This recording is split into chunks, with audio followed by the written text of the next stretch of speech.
Nga po na hindi po matatapos ang kanyang kabutihan sa mga buhay po natin sapagkat ito po yung kanyang pangako. Amen? Sabihin mo sa katabi mo, mapalad ka. Mapalad ka. Dahil ang Diyos Dahil ang Diyos ay ay nalulugod sa iyong buhay. Amen. Palapakan po natin po ang Diyos sa buhay. Ngayon, tuturuan po tayo ang salita po ng Diyos na maging sincere. Sino po yung meron na pong pusong tapat?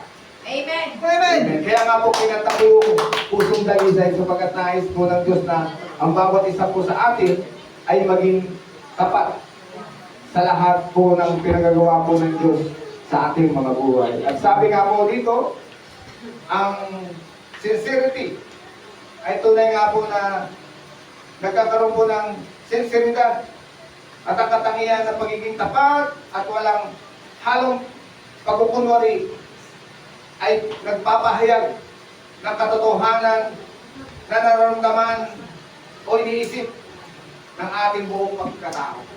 Amen? At ang sincere po ay tunay nga po na dapat mangyari po sa ating mga buhay. Sapagkat ang sincere, ang ibig po niyang sabihin, ang sincere po ay tunay, totoo, matapat, dalisay, at taos sa puso. Dapat meron po tayong ganitong mga katangian sa ating buhay na tayo po ay tunay na totoong naglilingkod sa Diyos. Totoong matapat sa paglilingkod po sa Diyos. Totoo na dalisay yung puso na naglilingkod po sa ating Diyos. Pag ganito po yung ating buhay sa bawat araw, ang Diyos po ay tunay na malulugod po sa atin. Amen? Kaya, dapat yung sincere na paglilingkod po sa Diyos ay lagi po nating bitbit at lagi po nasa ating buhay. Pag meron po tayong sincere na paglilingkod sa Diyos, ay nagpapatunay po ito na tayo po ay sumusunod sa utos po ng Diyos. At kung meron po tayong sincere na pag-awit at pagtugtog po sa Diyos, tunay nga na dito po natin na ipapakita na meron po tayong totoong pagsamba sa ating Diyos na buhay. Amen? Amen. Ganun din po kung meron po tayong sincere na pananalangin at pag-aayuno, meron po tayong matapat na puso na sumunod sa kalooban po ng Diyos. Kaya pag yung ating pong puso ay tunay, yung ating isip ay totoo, at yung ating buhay matapat, at yung ating pong pamumuhay ay taos sa puso, para po sa Diyos. Tunay nga ng mga tao po ganito, na meron pong attitude. Ang Diyos po ay nalulugod po sa atin. Kaya nga po, magkaroon po tayo ng sincere din po sa pagbibigay po sa gawain po ng Diyos. Amen. Sincere din po sa pagsunod sa kalooban po ng Diyos. Amen. Ang mga salita pong nalabanggit ay kailangan po nating i-apply sa ating mga buhay para makita po yung tunay na Kristyanismo sa atin. Sapagkat kung wala po yung mga nabanggit po na ito yung paglilingkod, yung sincere na paglilingkod, yung sincere na pag-awit at pagtugtog, yung sincere na pananalangin at pag-aayuno, yung sincere na pagbibigay sa gawain ng Diyos, at yung sincere sa pagsunod sa kalooban ng Diyos, useless po yung ating ginagawa. Useless po yung ating pag-ating sa church, useless po yung ating pagbibigay po para sa gawain po ng Diyos. Pero, pag meron po tayong sincere na pusong matapat, ay talaga naman po ang Diyos po ay nalulugod po sa ating mga buhay. Amen? Kaya sabi po dito sa Tito, chapter 2, verse 11 and 14, sabi po dito sapagkat nahayag na ang kagandahang loob ng Diyos na nagdudulot ng kaligtasan sa lahat ng tao. Ito ang nagtuturo sa atin na talikuran ang makamundok pamumuhay, damdaming makalaman at mamuhay tayo sa daigdig ito ng may pagpipigil sa sarili, matuwid at karapat-dapat sa Diyos. Sabi po dito sa verse 13, habang hinihintay natin ang pinagparang araw na ating inaasahan, ito ang araw na mahayag ang kaluwalhatian ng ating dakilang Diyos at tagapagligtas na si Jesucristo. At sabi sa verse 14, na nagandog ng kanyang sarili upang palayain tayo sa lahat ng kasamaan at ninisin tayo upang maging kanyang sariling bayan at masigasig sa paggawa ng mabuti. Kaya pag meron po tayong sincere o sincerity na pagiging tapat at walang halong pagkukunwari sa pagsunod po sa kalooban po ng Diyos, yung nabanggit po ng mga talata ay magpapahayag po ito sa ating mga buhay. Amen? Dahil nga, sabi nga, sapagkat nahayag na ang kagandang loob ng Diyos sa ating mga buhay. Lahat po raw po na tumanggap sa ating Panginoong Diyos at sa ating Panginoong Jesucristo bilang tagapagligtas ng ating buhay, ay talaga naman pong nahayag na raw po yung kagandang loob po ng Diyos sa mga buhay po natin. Yung po yung maganda. Pag raw po tayo ay talaga nakakilala po sa Diyos at sumusunod po sa kalooban ng Diyos, yung kagandaan raw po ng loob ng Diyos sa mga buhay po raw natin ay talaga na po naibigay na po sa ating mga buhay. At nagtuturo raw po ito na pagsunod po sa kalooban po ng Diyos at lumalayo po sa pamumuhay sa makumundong ito at sa mundong ito. Kaya kung tayo po ay laging may sincere na pagsunod po sa kalooban po ng Diyos, matatamo po natin na wala pong masasayang sa ating mga pinagpapaguran. Wala pong masasayang sa bawat pagdalo po natin sa gawain po ng Diyos. Kaya nga sabi nga po rito, sa unang 1 chapter 3 verse 18, mga anak, huwag tayong magmahal sa pamamagitan ng salita lamang, kundi patunayan natin natin ito sa pamamagitan ng gawa. Kaya kung meron po tayong sincere na sa pagsunod po sa kalooban po ng Diyos, kailangan patunayan nga po natin ito sa gawa. Katulad ng mga ginagawa niyo na po ngayon, na ina-apply niyo po sa inyong mga buhay, sa pag-attend, sa pagdalo, sa pag-awit, sa pagtugtog, sa pagbibigay po para po sa gawain po ng Diyos. Yan po ay meron pong sincere na pagsunod po sa kalooban po ng Diyos. Amen. Dahil nga po, totoo yung ating buhay sa harapan po ng Diyos, dahil tunay yung ating puso, at taos sa puso yung ating pag-awit, pagbibigay sa gawain po ng Diyos, at sa pag-atin po sa church, ang Diyos po ay talagang nalulugod po sa atin. Kaya, pinapayuhan po tayo ng Diyos po ngayon na tayo po ay lagi pong mamungay sa salita po ng Diyos, sa kalooban po ng Diyos. Kaya nga po, lagi po nating turuan ang ating mga sarili na laging sumunod sa lahat ng pinagagawa ng Diyos sa atin. Sapagkat dito po natin matuturuan ang ating mga puso, ang ating mga isip, ang ating mga buhay na talaga pong sumunod po sa mga utos at kalooban po ng Diyos. Hindi po natin masusunod ang kalooban po ng Diyos kung hindi po tayo sincere na susunod po sa lahat ng pinapagawa po ng Diyos sa ating mga buhay. Pero, pag meron po tayong sincere na puso, sincere na pagsunod sa kalooban po ng Diyos, lahat ng pinagawa po ng Diyos sa ating mga buhay ay magagawa po natin. Yun po yung tamang paglilingkod, yun po yung tamang pagtugtog, pag-awit, pagbibigay para po sa gawain po ng Diyos na pagsunod po sa kalooban po ng Diyos. Kailangan meron po tayong sincerity, meron po tayong malalim na pagsunod po sa pinagagawa ng Diyos sa ating mga buhay. Kaya nga po kahapon, ng hapon ay sa pagpunta po namin sa bahay po ng kapatid ay nagalak ako, natuwa ako dahil yung kanyang testimony ay nagpapatunay na ang Diyos po ay talaga pong sumasakanya. Amen. Dahil meron na pong nagdilig po sa kanya na nagsasabi na huwag mo gawin ito, gawin mo yan, gano'n. Pag meron na pong mga gano'n pong nag-uutos sa atin, ay nagpapatunay na ang Diyos po ay nalulugod po sa mga buhay po natin.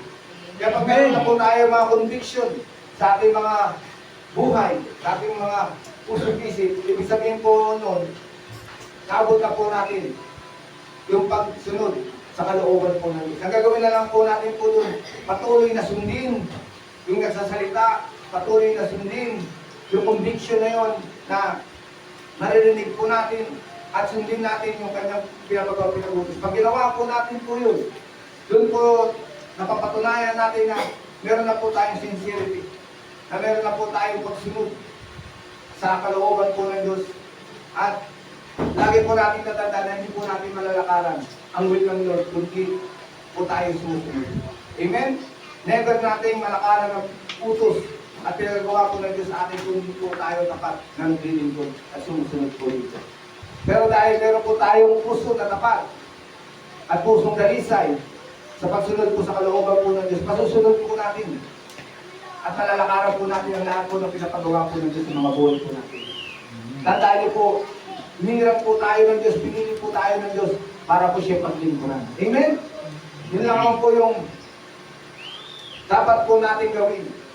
Sabi nga po dito sa Hebrew chapter 12 verse 9, maging tunay ang inyong pagmamahalan, kasulaman ninyo ang masama at pakaibigan ang mabuti. At sabi rin po dito sa 2 Corinthians chapter 6 verse 6, namuhay kami ng malinis, may kaalaman, pagtitiis, kabutihan, patnubay ng Espiritu Santo, tunay na pag-ibig. Sabi nga po dito, ang sincere heart, let us draw near to God with a sincere heart and with the full assurance that faith brings, having our hearts sprinkled to cleanse us. Ang sabi po dito sa Job, chapter 33, verse 3, lahat ng ilalahat ko ay pawang katapatan, lahat ng ihahayag ay pawang katotohanan.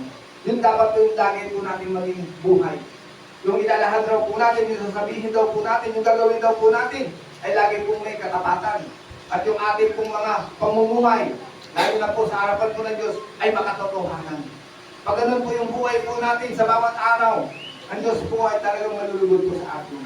At sabi po dito sa unang Samuel, chapter 15, verse 22 hanggang 23, sinabi ni Samuel, akala mo ba higit na magugustuhan ni Yahweh ang handog at hain kaysa sa pagsunod sa Kanya? Mas mabuti ang pagsunod kay Yahweh kaysa sa paghahandog at pakikinig ay higit sa hain taba ng tupa. At sabi sa verse 23, ang pagsuway sa Kanya ay kasing sama ng pagkukulang at ang katigasan ng uloy tulad ng pagsamba sa Diyos-Diyosan. Sapagkat itinakwil mo salita ni Yahweh, itinakwil ka rin niya bilang hari. Yan po yung paalala po ni Samuel. Dito po sa kanyang sinulat. Na ang pagsuway sa kanya, sino sa kanya, yun raw po Diyos. Ang pagsuway raw po sa Diyos ay kasi sama raw po ng pangkukulang. Kaya pag hindi raw po tayo sumusunod, kasi pag sa kalooban ng Diyos, sumusuway raw po tayo, ay kasi sama raw po tayo ng mga pangkukulang. At ang katigasan raw po ng ulo ay tulad raw po ng pagsamba sa Diyos-Diyosan. Yan po yung sabi po dito po ni Propeta Samuel. Napakaliwanag po. Kapag tayo raw po sumasaway sa ating Diyos na buhay at hindi raw po sumusunod sa Kanya, ay dahil pa raw po natin yung sumasamba sa mga Diyos-Diyosan at gumagawa ng mga pangkukulang. Pero pag raw po tayo sumusunod sa Kanyang kalooban, ang Diyos po ay nalulugod po sa atin. Sabi po dito sa Awit, chapter 51, verse 10 hanggang 13, isang pusong tapat sa aking likain. Bigyan mo, O Diyos, ng bagong damdamin. Sa iyong harapay, huwag akong alisin. Iyong banal na espiritu'y paghariin. Ang galak na dulot ng iyong pagliligtas, ibalik at ako po'y gawin mong tapat. Kung magkagayon ng aking tuturuan sa iyo lumapit ang makasalanan. Kapag ganito po yung gawin po natin sa bawat araw, yung sinulat po ni Haring David na isang pusong tapat sa akin likhain, bigyan mo o Diyos ng bagong damdamin. Sino po yung gantong nagmimiti sa bawat pagising niya sa umaga? Amen. Nagpipray na, Lord, bigyan mo ako ng pusong tapat. Yung pusong ito ay talagang magmahal sa iyo, umibig sa iyo, maglingkod sa iyo ang buhay na ito. Dahil sa iyo nagmula ito, ikaw may likha nito. Dapat ang puso nito ay totoo, tapat na nagmamahal sa iyo. Amen? Ganun po yung damdamin po ni Haring David. Kaya dapat maging ganun din po tayo. At sabi po dito, sa iyong harapay, huwag akong alisin, iyong banal na espiritu'y pagpahibigin. Dapat lagi po tayong ganun sa bawat umaga. At lagi po tayong magalak. Sapagkat ang Diyos po natin ay di po natutulog at lagi po nakatungkay sa mga buhay po natin. Kaya nga, lagi po natin tuturuan ng ating mga sarili. Lagi po tayong maging dalisay sa bawat umaga, sa bawat tanghali, sa bawat hapon, o anumang oras. Kailangan maging sincere ang ating mga puso para po sa Diyos. Sabi nga po dito sa Santiago chapter 1 verse 12, pinagpala ang taong nanatiling tapat sa kabila ng mga pagsubok, sapagkat matapos niyang malampasan ng pagsubok, tatanggap siya ng gantimpala ng buhay na pinangako ng Panginoon sa mga umibig sa Kanya. Sino po yung dumanas na po ng mga pagsubok? Amen. Amen. Halos lahat po tayo, amen? Amen. Bakit po tayo pinaranas po ng Diyos ng pagsubok? Sapagkat sinusubok niya po tayo kung ang puso raw po natin ay talagang tapat po sa Kanya. Yun po yung dahilan kung bakit po talaga tayo sinusubok. Dahil hindi po tayo susubukin po ng Diyos. Kung alam niya po talagang tapat na tapat ka na. Pero tiyes mo, kahit nakita tapat ako, kung likod niyang ito ay sinubok niya pa rin. At napatunayan si Job po ay talagang tapat at sakdal po sa Diyos. Ganun din po tayo. Ang Diyos po ay mabuti. Hindi po siya nabibigay sa atin ng pagsubok na hindi po natin kaya. Amen? Kaya yung mga problema na yan, pag sinurrender po natin po sa Diyos yan, tapos po yan. Yung mga sakit po na yan, pag sinurrender po natin sa Diyos po yan, magaling na po yan. At kung meron ka pong mga kapigatian, pag talaga po ibinigay mo po sa Diyos yan, tapos po ang kapigatian. Ang kapalit po na yan ay kaligayahan at kasiyahan sa mga buhay po natin. Hindi po matatapos ang kabutihan po ng Diyos sa mga buhay po natin. Habang tayo po ay taos-pusong sumusunod sa kanyang mga utos. Amen? Sabi po dito sa Joshua chapter 24 verse 14, kaya ngayon sambahin ninyo si Yahweh at paglingkuran ninyo siya ng buong puso, katapatan.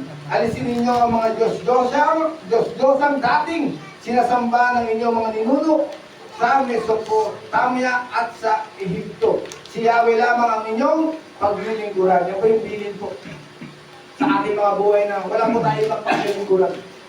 Kundi ang ating pong Panginoong Diyos na buhay. Lagi po natin tatandaan na wala pong ibang Diyos maliban po sa Diyos na lumikha ng langit at lupa. Amen? Amen. Kaya doon po natin i-address yung ating mga panalangin. Doon natin i-address yung ating mga panawagan doon sa Diyos ni Abraham, sa Diyos ni Isaac at sa Diyos ni Jacob. Para yung mga panalangin po natin ay sigurado pong makarating po doon sa trono ng ating Panginoong Diyos.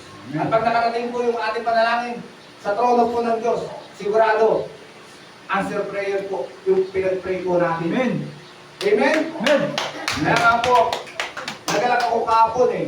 Ipagpunta po namin po doon sa dati po pinalan po namin.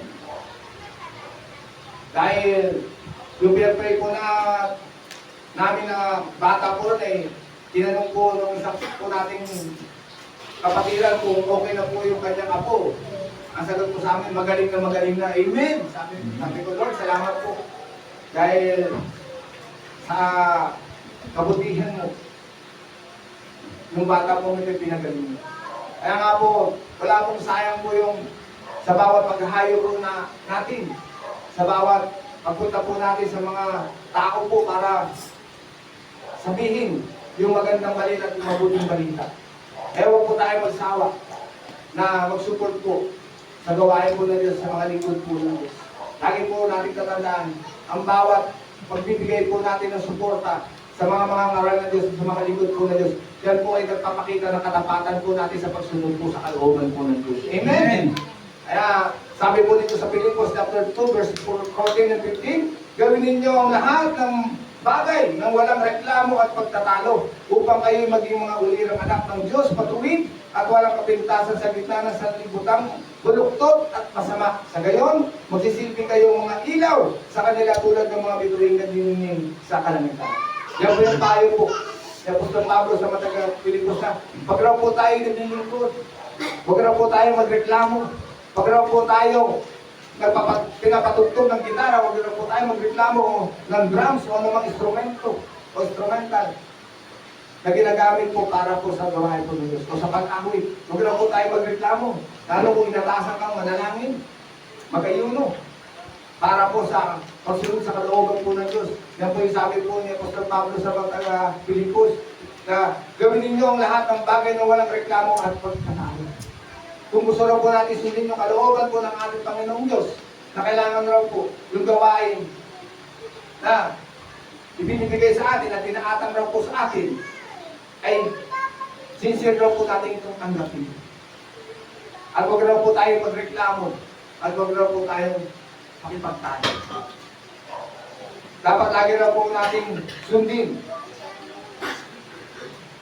yung pinagagawa po sa atin ng ating Panginoong Diyos. Kaya nga pag meron ka sincere na paglilingkod, pag meron ka sincere na pagkanta at pagtugtog, sincere na pagbibigay sa gawain po ng Diyos, sincere sa pananalangin at pag-aayuno, doon ay nga sinusunod po yung kalooban po ng Diyos. Kaya malaya po tayo na sumunod po sa kalooban po ng Diyos. Sino po yung nais talaga po sumunod sa kalooban po ng Diyos. Amen. Kailangan magkaroon po tayo ng sincere na puso na pagsunod para po sa kalooban po ng Diyos. Amen? Amen. Kaya sabi po dito sa Colossians chapter 3 verse 13, pagpasensya kayo sa isa't isa kung may nanakit kayo sa kanino man magpatawad kayo gaya ng pagpapatawad sa inyo ng inyong Panginoon. Sabi rin po dito sa mga awit 119 verse 32 hanggang 34, ang lahat mong mga utos ay malugod kong susundin dahil sa pangunawang ibinigay mo sa akin. Ituro mo, O Diyos, O Yahweh, layunin ng kautusan at iyon ang susundin ko habang ako'y nabubuhay. Ituro mo ang batas mo at sisikapin kong masunod ko ang pusong iingatan at susundin ko ng lubos. Amen. Kaya pag meron po tayong sincere na puso at handang tapusin yung kalooban po ng Diyos, sisikapin po natin ng salita po ng Diyos ay masunod po natin. Ano po yung salita po ng Diyos? Yung kanyang mga utos. Kaya lagi po natin ito pagkulay-gulangin araw at gabi. Amen. Lalo na po ngayon, marami na pong nagaganap. Katatapos lang po ng Red Moon. Yung buwan po ay nagkulay dugo. Kaya may mga babala po yan. May mga signs po yan. Hindi yan basta-basta po mangyayari na wala pong mga babala. Pero hindi po tayo natatakot po dyan dahil tayo po ay naniniwala na palataya po sa ating Diyos na buhay na hindi po tayo pababayaan ng ating pinaglilingkuran. Amen? Amen. Kaya kailangan lang po natin magkaroon po ng sincere na puso para po sa Diyos.